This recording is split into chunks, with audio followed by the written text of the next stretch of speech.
Hello बच्चों, welcome to go easy with chemistry.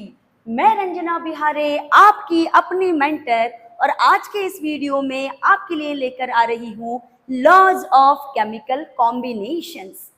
क्या होते हैं लॉज ऑफ केमिकल कॉम्बिनेशंस? तो बच्चों, 17th सेंचुरी में साइंटिस्ट जब कोशिश कर रहे थे एक सब्सटेंस को दूसरे सब्सटेंस में ट्रांसफर करने की, तो इस प्रोसेस के लिए इन्होंने कुछ जनरलाइजेशंस दिए थे। इन्हीं जनरलाइजेशंस को कहा जाता है लॉज ऑफ केमिकल कॉम्बिनेशंस। तो क्या क्या है ये जनरलाइजेशंस, मतलब कि कौन कौन से है लॉज ऑफ केमिकल कॉम्बिनेशंस? तो सबसे पहला लॉ दिया था law of conservation of mass, जिसे law of indestructibility of matter भी कहा जाता है। सेकेंड लॉ है law of constant proportion. Third law है law of multiple proportion. Fourth law law of reciprocal proportion. And the last one Gay Lussac's law of gaseous volume या Gay Lussac's law of combining volume. तो इन सारे laws को मैंने 5 अलग अलग video में बना करके आपके लिए अपलोड किया है। इस पर्टिकुलर वीडियो में हम डिस्कस करने वाले हैं पहला law of chemical combination, law of conservation of मास। वैसे तो लॉ या रूल्स या जो नियम्स होते हैं ना, ये वैसे तो काफी बोरिंग होते हैं स्टूडेंट्स के लिए, स्पेशली तब जब आप होते हो स्कूल में।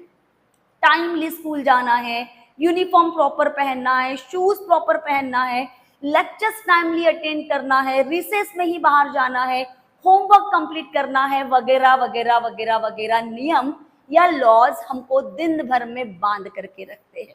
बहुत सारे स्टूडेंट्स को तो ये लॉज बहुत बोरिंग लगते हैं और आप में से बहुत सारे इसको तोड़ने की भी कोशिश करते हैं। लॉज तोड़ने में वैसे मजा तो बहुत आता है, मुझे भी बहुत आता था जब मैं पढ़ती थी, पर हमारी स्टडीज को बेटर बनाने के लिए ही हमारे स्कूल मैनेजमेंट ने हमारे स्कूल ड्यूरेशन में बहुत सारे लॉज से हमको बाउंड कर करके रखा हुआ है। इसी तरीके से जब कॉम्बिनेशन होता है, कॉम्बिनेशन किसका? एटम का एटम से, मॉलिक्यूल का मॉलिक्यूल का से, या एटम का मॉलिक्यूल से जब कॉम्बिनेशन होता है बेटा, उस समय इन एटम्स या मॉलिक्यूल्स को भी इन लॉज को फॉलो करना होता है।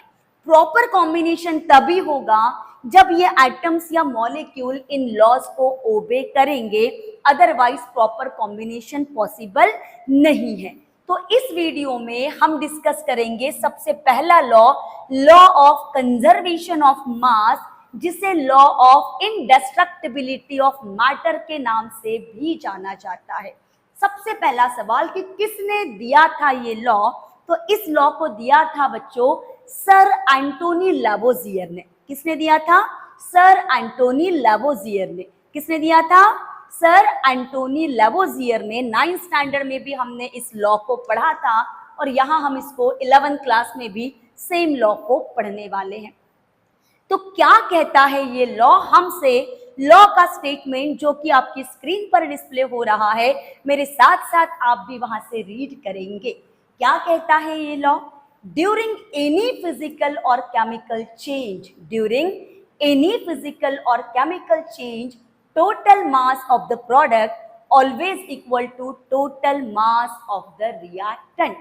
अगर इसको हम थोड़ा सा दूसरी लैंग्वेज में कहे तो matter can neither be created nor be destroyed in any physical और केमिकल चेंज। देखिए लॉ रीड करके देखना बेटा, आपके स्क्रीन पर भी लॉ डिस्प्ले हो रहा है। एक बार फिर से लॉ दोहराएंगे मेरे साथ साथ। ड्यूरिंग एनी फिजिकल और chemical change, total mass of the product is always equal to total mass of the reactant, या matter can neither be created nor be destroyed in any chemical और physical process. ठीक, example से एक general reaction लेकर के समझेंगे कि क्या होता है लॉ ऑफ कंजर्वेशन ऑफ मास। तो सपोज कि हमने एक एटम ले लिया ए और इसको कंबाइन किया दूसरे एटम बी के साथ, तो प्रोडक्ट बना है ए बी। क्या बना है प्रोडक्ट? A B. सपोज हमने ए लिया था x ग्राम और B लिया था Y ग्राम, तो जो प्रोडक्ट बनेगा AB इस लॉ के अकॉर्डिंग वो बनेगा X प्लस Y ग्राम। कितना बनेगा? X प्लस Y ग्राम। अब अगर एग्जाम्पल से इसे समझे तो एग्जाम्पल नंबर फर्स्ट हम कंसीडर करते हैं बर्निंग ऑफ कोल। जब कोल बर्न होता है तो C solid plus O2 gas gives out CO2 gas, ये रिएक्शन होती है। ठीक है, कार्बन का कितना मास हमने लिया? अगर इसका स्टाइकोमेट्रिक कोएफिशिएंट हमको देखना है तो हमने एक ही एटम यहां पर लिया है कार्बन का, जिसका मास होता है 12 ग्राम। मतलब 1 मोल हमने लिया है कार्बन जिसका मास होता है 12 ग्राम, और 1 मोल हमने लिया है क्या? ऑक्सीजन गैस, जिसका मास कितना होता है? 32 ग्राम। 1 मोल CO2 बना जिसका मोलर मास कार्बन का 12 प्लस 2 मल्टीप्लाइड बाय 16, मतलब ओवरऑल बना है 44 ग्राम। अब अगर 12 ग्राम प्लस 32 ग्राम हम करते हैं तो ये भी आता है 44 ग्राम, और ये भी बना है 44 ग्राम, मतलब total mass of product is equal to total mass of the reactant. ठीक है, एक और एग्जाम्पल से समझेंगे इसे, बहुत सारे एग्जाम्पल्स हैं हमारे पास, एक और एग्जाम्पल से समझेंगे। कौन सा एग्जाम्पल लेंगे? H2 plus half O2, H2 gas plus half O2 gas gives out H2O gas. ठीक, कितने हाइड्रोजन है? 2, तो मास कितना हुआ? 2 ग्राम। ऑक्सीजन कितना है? हाफ O2, हाफ O2 का मतलब सिंगल ऑक्सीजन। एक ऑक्सीजन का मास 16 ग्राम। यहां पर H2O कितना बना? 18 ग्राम, क्योंकि 2 हो गया हाइड्रोजन का, 16 हो गया मास ऑक्सीजन का, टोटल बना है 18 ग्राम।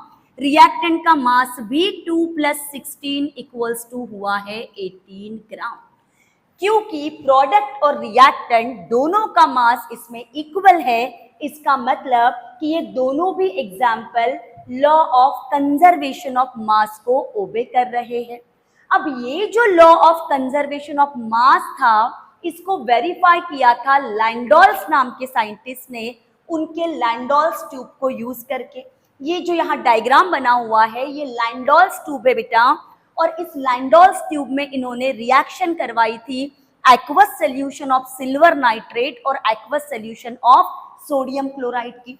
तो इसके एक लिंब में इन्होंने लिया था एक्वस सोल्यूशन सिल्वर नाइट्रेट का, AgNO3 का एक्वस सोल्यूशन, और दूसरे लिंब में लिया था बच्चों सोडियम क्लोराइड का एक्वस सोल्यूशन, और इसका अप्रोप्रिएट मीन्स से मास निकाल लिया गया था।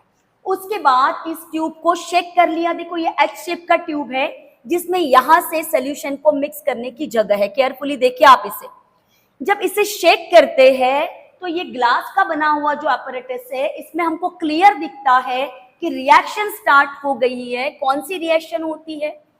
AgNO3 एक्वस रिएक्ट होगा किसके साथ? NaCl के साथ। किसके साथ?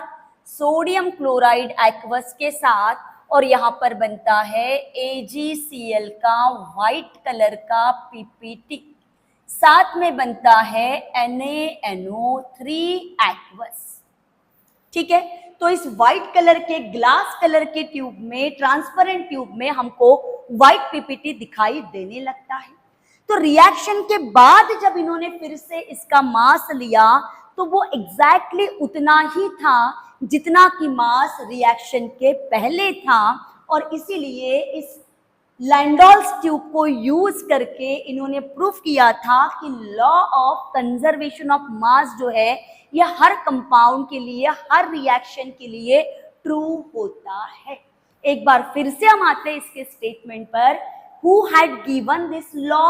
Sir Anthony Lavoisier had given law of conservation of mass, which states that during any physical or chemical changes, total mass of the product is always equal to total mass of the reactant. ठीक है, अब law of constant proportion पर आएंगे हमारे अगले video में।